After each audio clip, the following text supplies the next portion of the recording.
Ukrainian Ministry of Defense's chief intelligence director claimed in a released statement that they conducted a strike on a Russian command post in the southern region of Kherson that resulted in the death of 2 Russian generals and the wounding of another.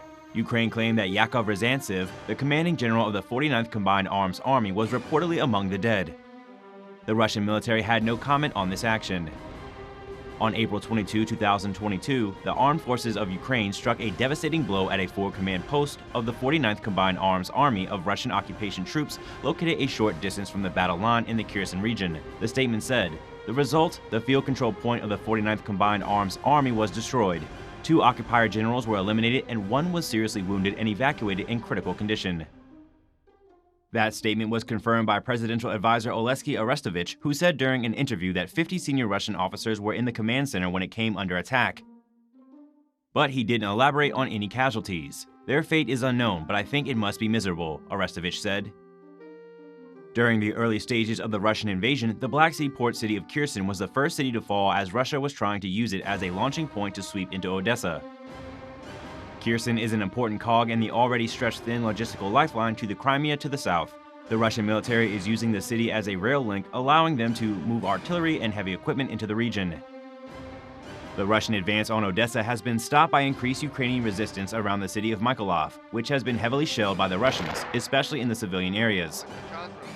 Fierce counterattacks pushed the Russian troops back in the retaking of several smaller villages in heavy fighting. The heavy fighting in Ukraine has taken a heavy toll on Russian troop formations as well as with their general officers.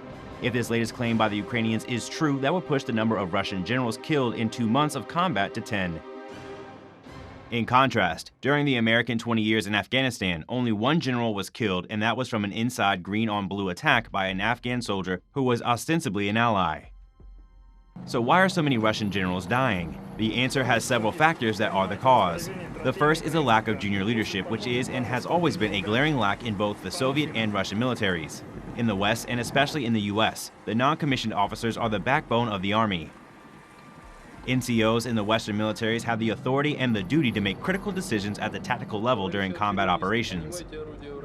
The Soviet/Russian system is a top-down driven level of leadership, where senior officers keep junior officers in perpetual fear so that there is no independent thinking or decision-making. The NCOs as we have them in the West are by and large non-existent in the Russian military.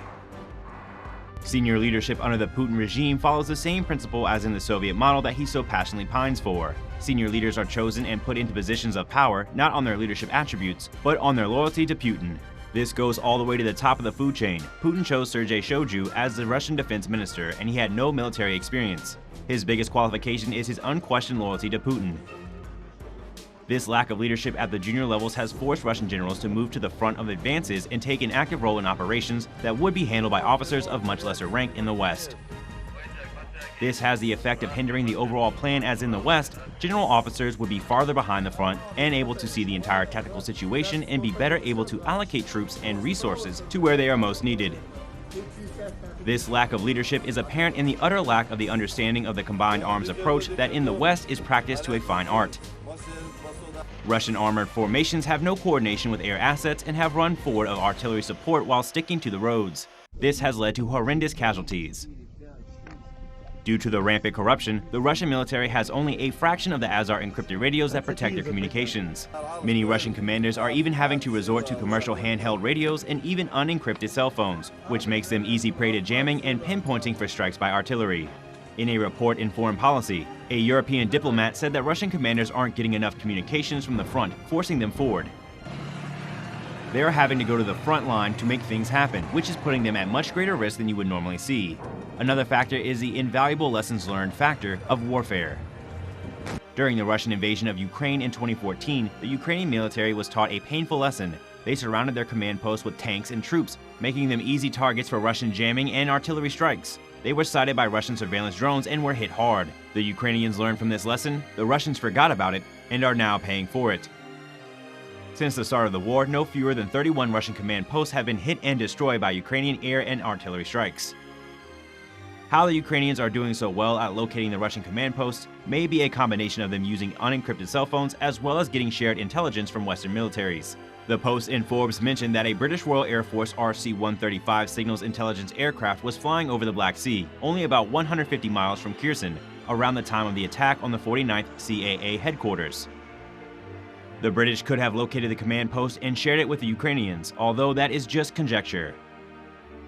However, the Russians are paying a heavy price for their refusal to heed the bloody lessons that they made the Ukrainians pay for 8 years ago, and that is being paid back to them in spades during the invasion, and it isn't likely to change soon.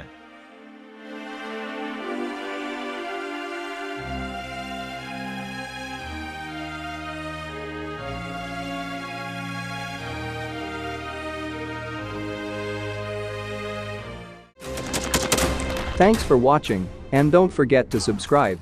Also, if you want to support Warthog Defense, please become our member and get early access to new videos, exclusive members-only videos, and become administrator in comment section. The membership link is in the description.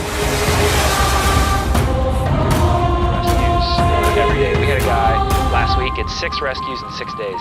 You know, he's doing the job every day.